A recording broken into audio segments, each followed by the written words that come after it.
Hey everyone, this is Experience Kills. I'm Richard with Ben again. I'm sorry. What are you sorry for, mate? Because of this game. Well, we haven't got there yet. I buried the lead there.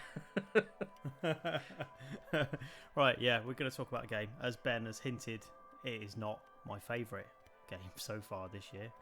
I can't even quite describe the title to you. It's that poorly thought out. Injection π-23 it's called, and it's nothing to do with actual pies.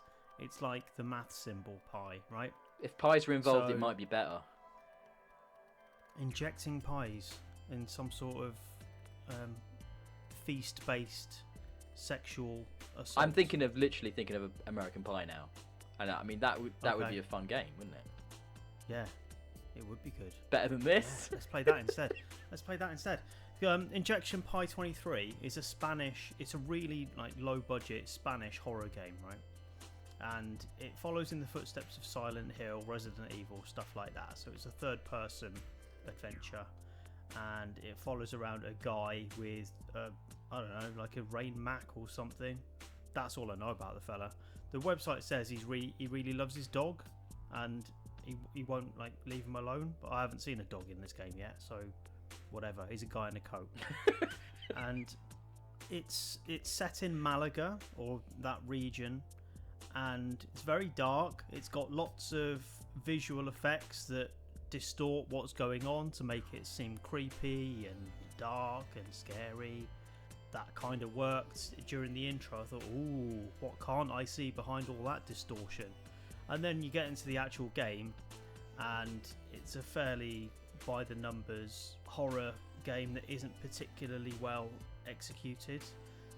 It has puzzles similar to Resident Evil, really absurd puzzles that make no physical sense in the space that they play out in, and it's so shonky, it's unbelievable.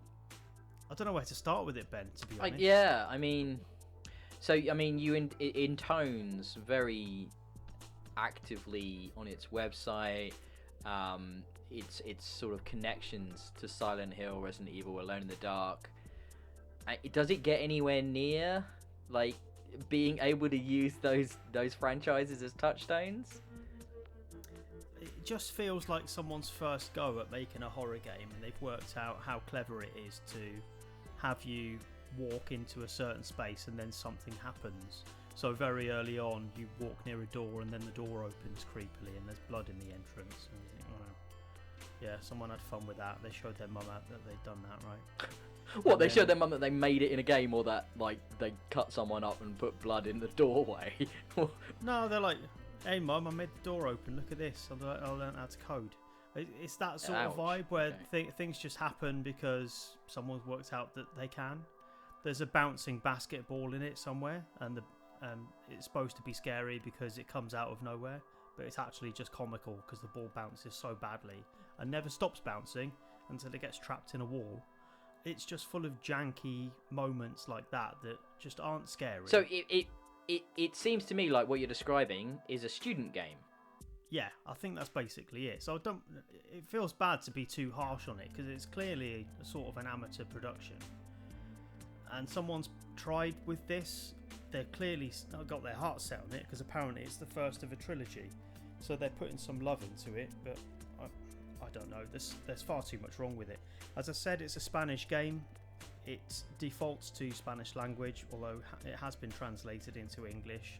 Sadly, some of the translation hasn't been completed, or it's bugged, so it doesn't actually work all of the time.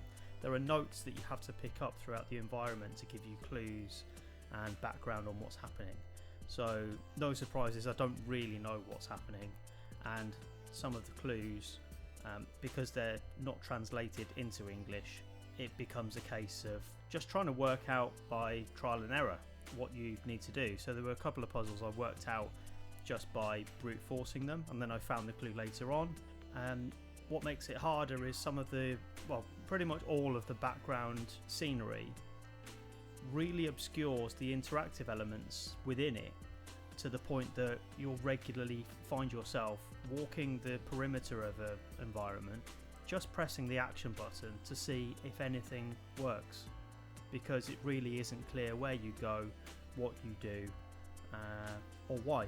So I don't know. I guess on a blueprint, some of these puzzles make sense, but when you're trying to work them out for yourself, it just feels completely at odds with the intent of a horror game. The purpose of a horror game to me is that you should feel trepidation at progressing a bit further, and you want to hold back. But this is the opposite of that. The game holds you back, and you just want to be able to move on to the next thing. It's boring rather than horrifying. The gameplay itself, is it just sort of investigating and stuff, or is there combat? There's some combat later on, so you get a gun, and there's some stuff that, some basic survival horror tropes in there. As it starts off, there's no combat in the first chapter, so it's just about evading enemies. It doesn't really tell you how to do that. It throws enemies at you at random.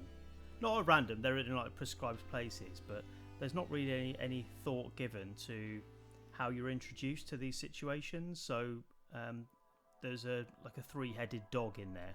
By the way, there's no real reason behind the design, it seems. It's like whatever character models they thought they could fit in. So there's a three-headed dog pacing around this car park, and this is at the very end of the first chapter, and you've gone through quite a lot of work trying to solve all the puzzles to open this final gate into this car park, which is pretty much the last puzzle.